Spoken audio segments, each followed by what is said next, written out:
It's another week here on the Inside Sales Show. How you doing, folks? How you been? It's been frantic, I got to tell you, because obviously, as you might imagine, we just came through Q3, run a calendar year, and now we're all in on Q4. Q4 is as everybody knows it, right? It's like the last quarter in the football game. It's the last 5 minutes in that soccer match. It's or as we say here in Canada, it's the last 2 minutes in the hockey game. So you're like going all in to hit that number. And that brings what's interesting about that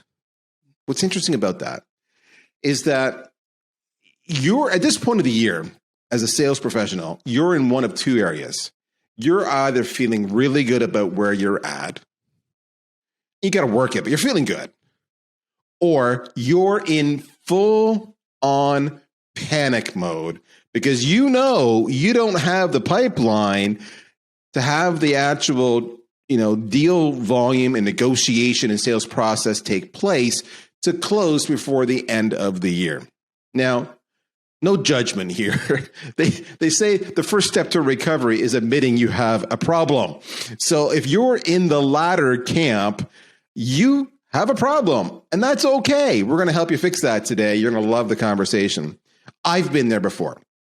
I really have. In fact, I would tell you, anybody who's not been there before is lying to you. Just they're outright lying to you.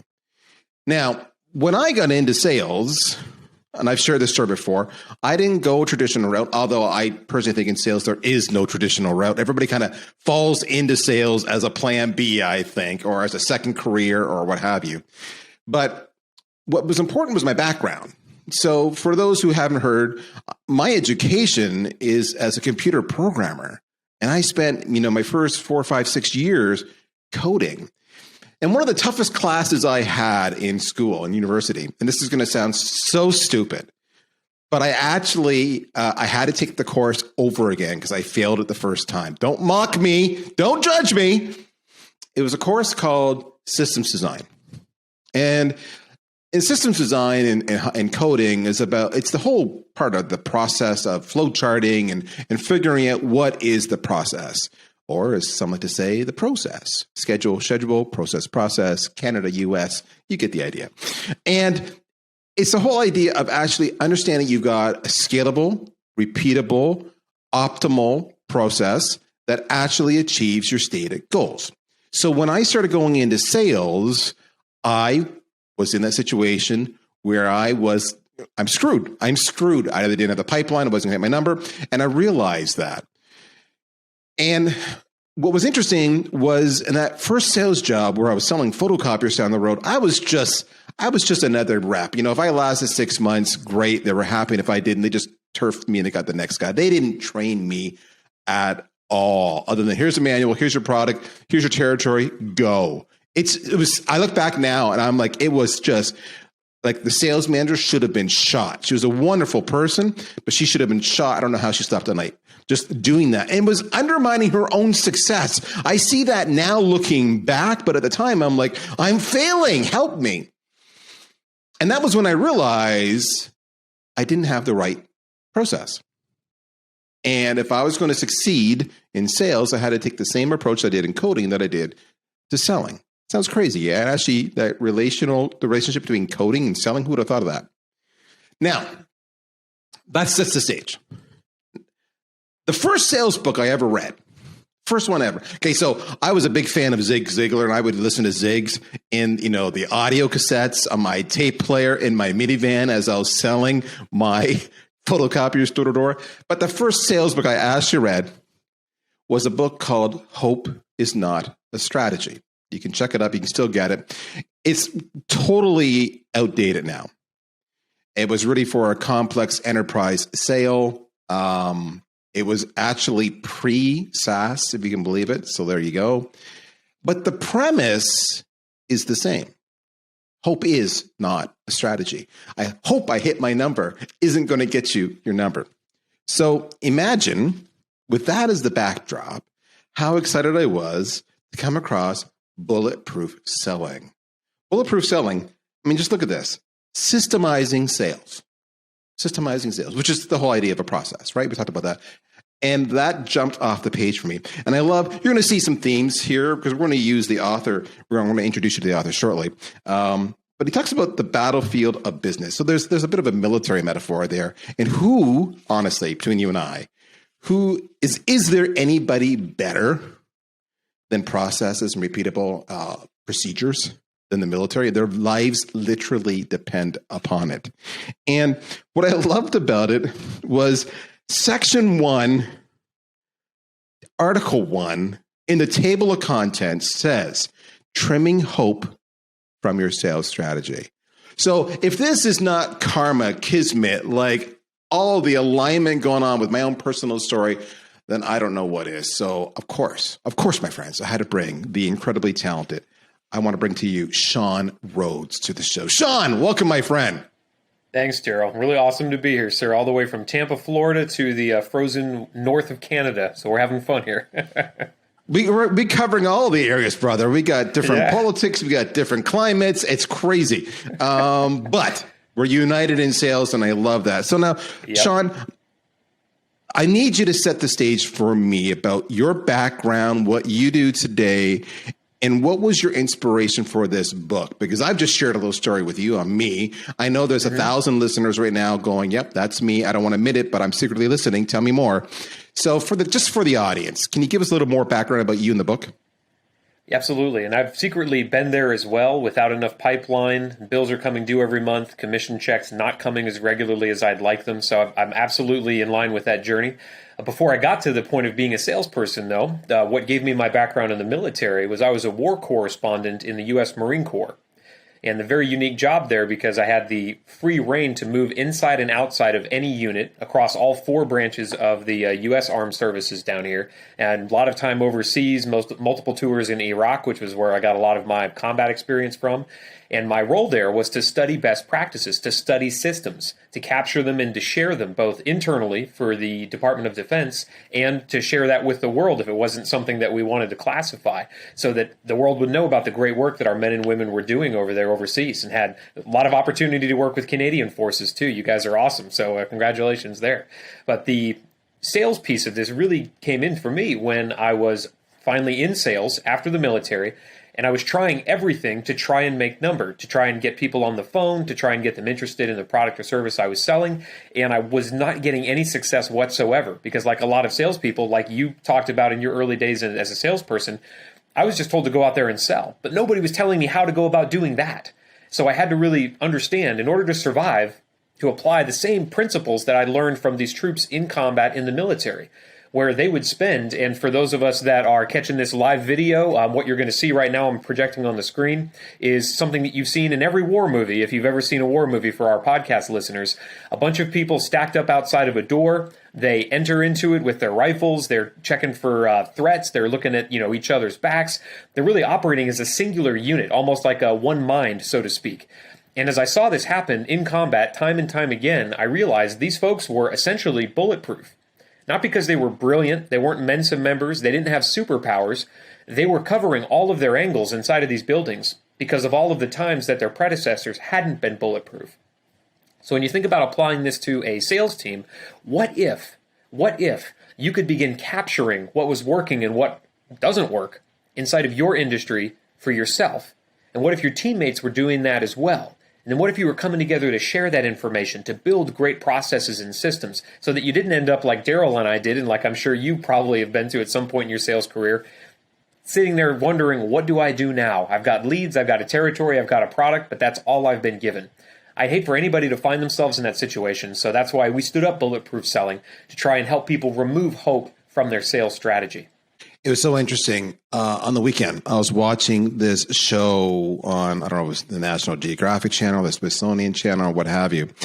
But it was talking about a variety of warships, actually, and some of the battles they had been in.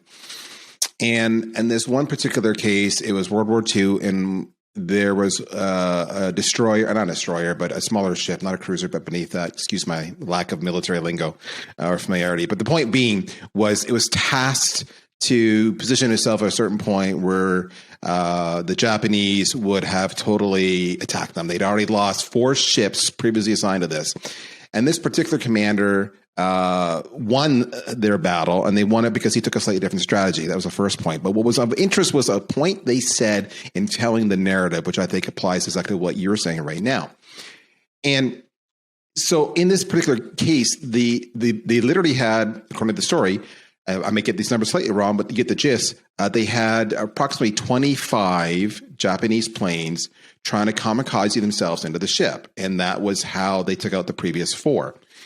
And so one of the things that the commander had done before taking up position in the ocean there was he had trained his troops, his sailors, nonstop about what to do in the case of a fire or explosion or what have you.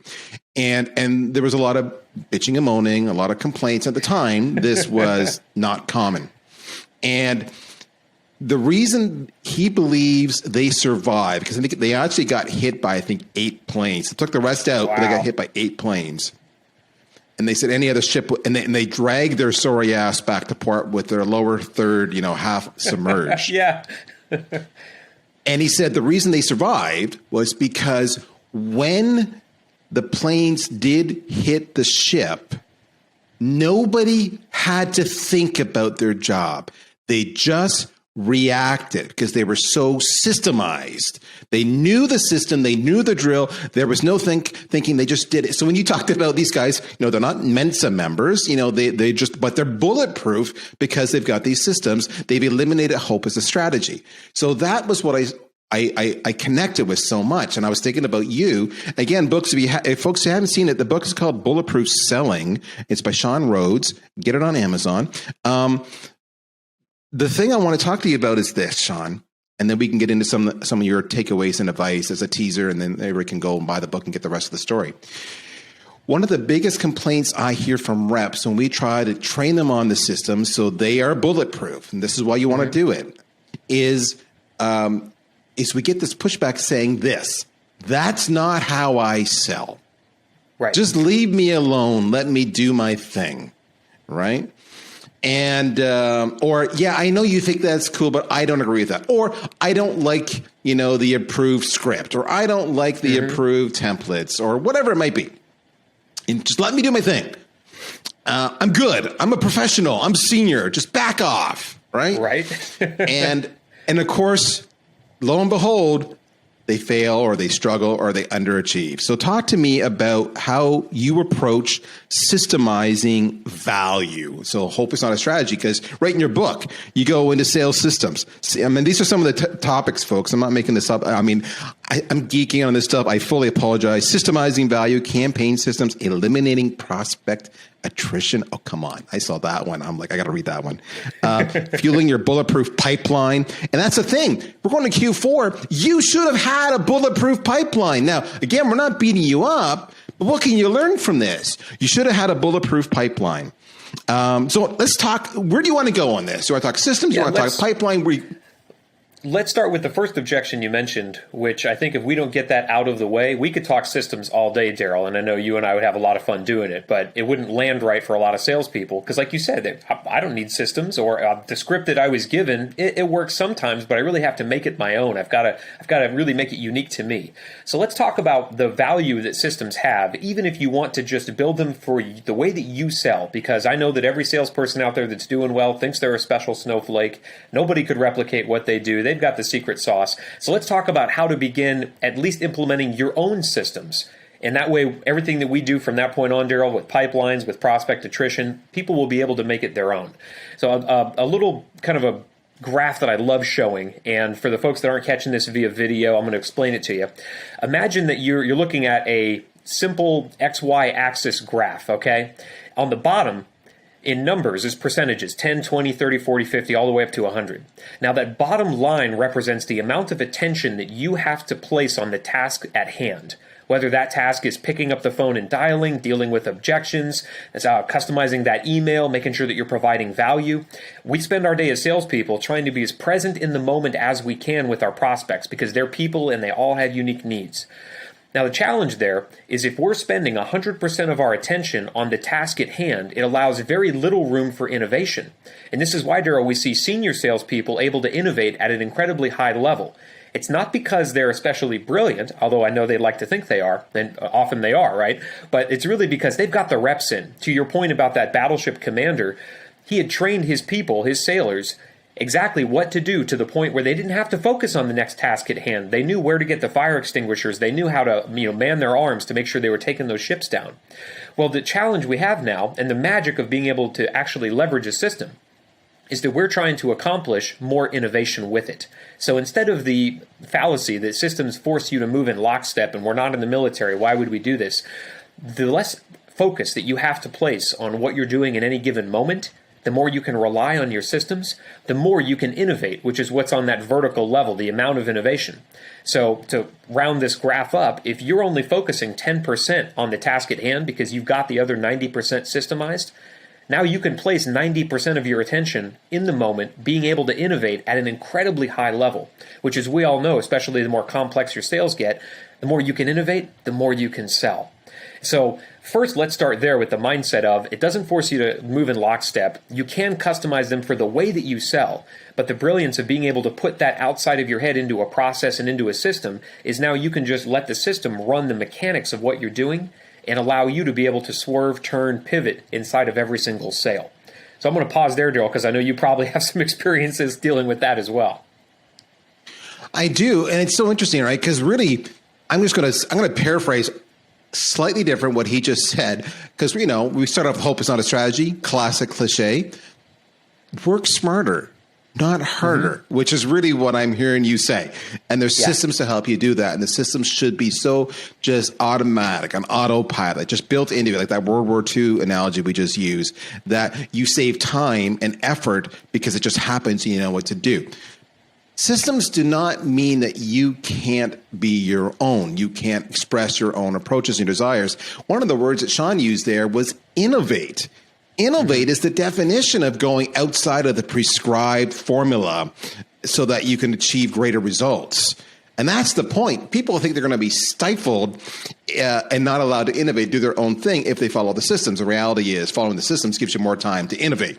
So cause and effect here. So I love that. Okay, so now talk to me about your approach to, or your guidance, your advice, your lessons learned, your experiences on the whole idea of building and growing and fueling the pipeline, while at the same time, and I love this, eliminate. I'd be happy if I could just reduce, but he talks about eliminating prospect attrition. Yep. So let's talk about pipelines. The thing that because I get to coach salespeople all over the world, Daryl, and the first thing we notice about fixing a pipeline is helping salespeople understand what the definition of a pipeline actually is. Because most salespeople are treating their pipelines as funnels. And what I mean by that is they're given leads or they go and source leads. They put 100 in the top. They'll run them through whatever outreach sequence they have, however many steps, however many channels of communication, just to convert a few at the bottom. And so the question is, if you're qualifying your leads at all, it means they're likely going to buy from somebody because they're qualified buyers, at least as they enter your funnel. But what happens to the other 95 that you're not closing? They're going to go off and buy somebody else's platform, somebody else's software. So if we're really trying to eliminate prospect attrition, we have to stop thinking of our bucket of leads as a funnel and instead start thinking about them as a pipeline. So a great analogy to help you wrap your head around this is imagine that you're walking into a home site, construction site where a home is being built. You've seen the plumbing laid out in, just on top of the foundation. And as you look around, you notice the inlet for the water. There's a utility or a well, some way the water is getting into these pipes. But as you look around the job site, you notice there's no outlet for the water. There's no sinks. There's no drains. There's nowhere for the water to go. Now, let's say that these pipes are built with some futuristic material that can handle an unlimited amount of pressure, because that would really what this would require. And then as you're getting in there, you realize that if somebody turns the water on, it just circulates inside of all of these pipes, potentially forever. Well, if we can create something like that inside of our CRMs, which all CRMs can do, but very few salespeople have taken the time to actually build, what we can do then is create stages of these pipes that represent the different stages of where a prospect would be inside their buying cycle. And as they move through one pipe, you launch all your sequences, you do your outreach. Well, if they don't convert or they don't get back to you, they don't just float off into the ether to buy from someone else that's more efficient or more dedicated to the sale. Rather, they just flow into another outreach sequence that is defined by the type of prospect they are, how much you know about them, or how responsive they are. Well, if you can create something like this inside of your CRM, what that means is you can keep an unlimited amount of prospects in play, potentially forever, so that no one ever just floats off because you forgot to reach back out to them. And we can talk about the mechanics of how to eliminate prospect attrition within a pipeline like that, but I think it's important for salespeople to understand it's possible to build a pipeline that actually circulates leads, rather than I've got a couple of leads, I'm going to reach out to them, and if they don't get back to me, I'll try to just get more leads. Because those folks will buy from somebody if they're qualified. So one of our verticals that we serve, Shawn, is in the insurance industry. And a lot of the insurance industry, they made their money by going to employers, ABC Inc., sitting down all day and having employees come through one at a time and say, how's your health? How's your life? Let me show you the policy. The company's going to help you out a little bit here. And, it's great. And then when COVID hit and everyone went work from home, that disappeared. And what we found ourselves having to do in the sales process, we're trying to help them become, survive the COVID from a working and sales point of view, was change those bad habits. And the bad habits were exactly what you just described. The insurance reps would get a lead and they would talk to them once or send an email or do a couple phone calls, and that's it. And they would go, I missed my number. It was the leads. The leads sucked. I need more leads. Buy me more leads, Facebook campaigns, whatever it might be. And we had to say to them, it doesn't work that way. There's a couple of things you need to know. Step number one is any kind of prospecting to build your pipeline requires, on average, 9 to 12 touches, and it varies by industry. Could be less, could be more. But on average, 9 to 12, before you can even get an initial conversation going with these folks. But then, to your point, they're in this pipe, which is I'm having an active conversation, and they say to you, I just signed up with I just renewed with the incumbent. So, okay, so now I'm going to shift you over to another pipe, which is I'm going to keep on nurturing you throughout the year. And then 12 months from now, I'm going to come back to you. Well, actually, probably 9 months from now, I'm going to come back to you and say, your renewal should be coming up. We need to talk more. That's why, but that's the whole point of saying, a lead is never dead, even when they buy somebody else's product. We always buy another product. A good example here, folks, are car salesmen. You think car salesmen, you go, car, that's got to be a tough slog. You know what?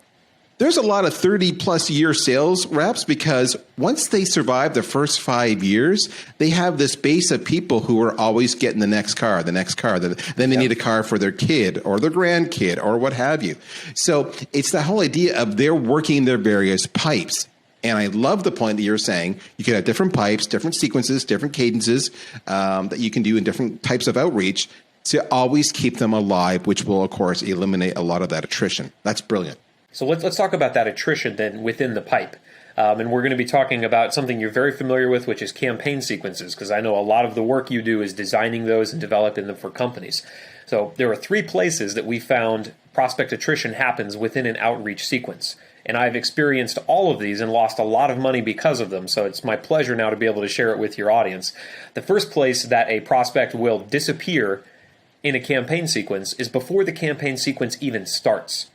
So let's say that marketing has developed a great outreach campaign for you. They've gotten leads, they've gotten inquiries. Well, if you never launch the sequence on this lead, if they just live as an account inside your CRM, then you'll never even know they exist because that task will never come up in front of you. Unless you really remember, oh yeah, Jim Smith, I was supposed to do something with that account. You'll never see them. So that's the first place, before the campaign sequence even starts. Even if your campaign sequence isn't as complicated as the kind that you build, Daryl, even if it's just a phone call, if you never get the task to make the phone call, that lead is never going to have any action. Second place that we find a lead will just disappear out of an outreach sequence is anywhere in the middle. And what that looks like is you not having a next step on that account. So let's say you do get a hold of Jim Smith or Sally Jane or whoever it is you're trying to sell to, and they say, great, send me some information. We'll get back to you if we're interested, which I hear every single day, all day. Well, if I don't own the next step on that account, whether I use that through one of my pre-programmed sequences in the CRM that I have, or I just make a note on the calendar, make sure to reach back out to Jim. Well, that lead will disappear because if we leave the ball of communication in our prospect court, anything else could become more important than them returning your call, no matter how interested they were in your product or service on the phone. And the final place that we find prospects will disappear is at the end of a campaign sequence. And this is why pipelines, as you and I have described it, Daryl, are so valuable. Because if I run all my outreach steps, whether that's 3, 5, 10, or 15 outreach steps, and I don't move that account somewhere, well, as the automatic sequencing ends on that account, as I don't get any more tasks for emails or phone calls or direct messaging, that account will live at the bottom of that campaign sequence, potentially forever, with no outreach, which means they will buy from somebody, but it probably won't be us. So if you can seal each of those places that are leaks essentially inside of a pipeline, you can keep your prospects in play from one campaign sequence to another until they're in their buying window and you've proven through your outreach sequence that in the value you're providing that, hey, you are the one to really provide that product or service. So let me ask you this question. We talked a lot about sequences or cadences, which for those who aren't aware, that's what VanillaSoft does. We're a sales engagement platform. And by the way, this is totally coincidental. I had no idea Shawn was going to talk about this today, which I love what he's doing. I want to ask you this. Shawn, it's the age-old question, templates and scripts. Yeah. Are you pro templates and scripts? Are you anti-templates and scripts, and why? So I'm going to go back to the folks that I saw survive really stressful situations on the battlefield. They'd never been inside the houses that they were going into. They'd never experienced the type of enemy that they were going to encounter that day. But if they didn't walk in there with some kind of a template for what to do and when, their chance of surviving that would go down tremendously. So in the field of sales, it's not using a template or a script verbatim through the entire conversation, but it's knowing that here are the things that I need to learn from this prospect in order to move them further into my pipeline. Here's the best practices in the openings that my team and I have decided really work well in my industry with the type of prospects that we're targeting. And not just to have one that you read verbatim, because we all know what it sounds like when someone reads a script to us over the phone. It happens too often, unfortunately. But without those templates and scripts to just act as lanes, as buffer lanes, to keep us on the track to the sale, then we are, by definition, hoping that we remember what's worked in the past, hoping we remember what email really got us a great response 2 years ago when we were really killing our numbers. But if we don't take the time to actually get that stuff somewhere where we can use it again, customize it for the prospect that we're sending it to that day, or customize it to the person that's about to be on the phone or in the Zoom meeting or in person, then unfortunately we're relying on hope. And that means that we are being in that sink or swim situation that we found ourselves in early in our sales career, but probably should never be in again if we're using systems in the way that you're talking about, Daryl. All right. I love that analogy. It's funny when you were doing that and giving your answer, I was thinking back to how we opened up today's conversation, and you shared that video footage of the folks in the military entering a house, an abode, not knowing what's behind that door and how they worked off of each other and had each other's backs. And I know I'm stretching here, folks, but work with me on this one. That's a templated play. Yes, what they're doing there is trained and taught. And that's what gives them the comfort of knowing what to expect, what the outcomes are. They can forecast the outcome, just like you can forecast your pipeline prospecting. Now, if something goes wrong in that play, someone's injured or what have you, they can adapt and revise that template at play so the next time it's even better. And they do every time. That's the first part. Templates are living and breathing. But the second part there is this. When the template play, somebody breaks down because something happens inside that house they didn't expect, now they're going back on their training and they're reacting, which is how we started off with this whole World War II, book and the Japan and everything else. It's the training is what comes down to it. So let me ask you this, Shawn. This is a completely open-ended question. It's not in your book. But what if I'm a sales rep and I want to react, what are some good training skills or courses or tactics or teachers above and beyond Shawn Rhodes that we or you can recommend to help them evolve to the next level so that they're not sitting here in Q4 going, son of a gun, I'm in trouble? So I'd say that if you're in Q4 and you're in the son of a gun, I'm in trouble phase, which a lot of us have been in any quarter of the year, it doesn't just have to wait till Q4. I'm going to say, Daryl, that each sales rep can be their best teacher. But here's what so few sales reps take the time to do as they're encountering a challenge. Like I don't have enough leads to reach out to, or I just heard an objection that shut the call down, and I wasn't able to make that sale, might likely never be able to get to that prospect again. If we don't take the time to capture those challenges as they occur, even if you're capturing them on a sheet of paper on the side of your desk, and then making the time to go do the research to find out, is there someone that's overcome something like this in the past in my network, on my team, with VanillaSoft, in any platform that you can reach into, to go get the solution that you can try next time. Or if you're experiencing something that you need a solution for now, like I don't have enough leads to reach out to, boss is getting upset because I'm just never going to make number here. What can I do today that would solve this problem in some small way, and then take action on it? So it's a matter of capturing the problem and then putting a plan in place to take action on it, which we devoted an entire section to in Bulletproof Selling as well, because it's so important that individuals and teams take the time to adapt their systems. Otherwise, and you mentioned this, Gerald, what worked in 2019, 2018, or 30 years ago before software as a service even existed isn't going to be as applicable today. But if we really want to keep up on the cutting edge of our market and the changes that are happening in our prospects' lives, we have to make the time to capture our challenges and build either adaptations to our systems or entirely new systems if we want to move forward in a way that allows us to be fully present and innovate, as sales will always require us to do. So I love that, guys. Just, I've said this before. I'm saying it again. I know I repeat myself, but let me rephrase what Shawn just said. He's advocating that you are self-aware. You park your ego and you have the self-awareness to say, I am ill-equipped with a certain skill, a certain knowledge, and now I'm going to proactively go and equip myself with the right skills and knowledge by seeking out others who can coach and guide me on this, or researching it myself and doing a A/B experiment until I get it all figured out. And that's my second one. First one was self-awareness. Second one is learning is earning. If you're going to learn how to offset your lack of skill, then you will get better and you will earn. Learning is earning, which means you'll have a Q4 pipeline and you won't be panicking right now. The first thing you should be doing on that front is going and buying Bulletproof Selling, Shawn Rhodes. Shawn, best way to get a hold of you, my friend. You can check me out at bulletproof-selling.com. We've got a 5-minute sales assessment there that will generate a sales system for whatever part of your pipeline you need improvement in. We also have a podcast as well that Daryl was kind enough to be a guest on. It's also called Bulletproof Selling. And every single week we're turning out new sales systems. So make sure you follow us over on LinkedIn. All right. That's it. Folks, we're done. I keep on telling you I'm coming back the next week, and lo and behold, I do. Guess what? I'm doing it again next week. Tune in. It's going to be fun. We've got some amazing guests in the pipeline because I've been prospecting them just for you. We're going to close those deals together. Until then, tell your friends. If they haven't, they should subscribe. Give us a great rating here on the Inside Sales Show. Take care. We'll talk to you soon. Bye-bye.